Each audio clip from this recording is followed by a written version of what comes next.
Bwana, Simba kunaendelea kuchangamka. Simba kunachangamka mara baada ya Simba leo, mwenyekiti wa bodi ya wakurugenzi Simba Bwana Magori kusema kwamba tayari Simba imempata mtu ambaye amekwenda kuchukua tenda ya kutengeneza kadi za wanachama kwa Simba kutokana na hadhi ya klabu yenyewe na mashabiki wake wenyewe. Huu ni Mainstream Group na ambaye anakwenda kutengeneza, lakini hili nalo pia limeibua mjadala. Nikasema siwezi kuacha kuzungumza.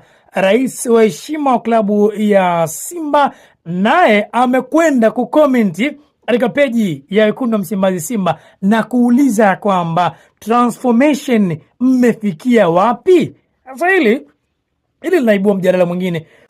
Bosi ambaye ndo anatoa hela pale Simba, tajiri, ajui chochote ambacho kinaendelea, anakwenda kuuliza katika peji ya kwamba je, transformation mmefikia wapi? Hii inatupa maswali mengi sana katika klabu ya Wekundu wa Msimbazi Simba. Vipi hakuna mazungumzo na tajiri, watu hawaelewani, ama ule mpasuko ambao unazungumzwa ni kweli upo na unaendelea kufukuta? Kwa sababu juzi kati tumeshuhudia Mangungu akitwangwa, Mangungu akikumbana na dharuba, lakini bado tukashuhudia watu kutoka mbele kumkingia kifua bwana Mangungu, lakini bado pia wale ambao wamemkingia bwana Mangungu wakampiga moja kwa moja Mo, ambao tajiri kwa maneno makali, akatoka wengine wakaja kumtetea Mo. Bona wakati huu ameacha ukimya, amesema kwamba transformation mmefikia wapi? Bwana, Simba bado kuna kazi.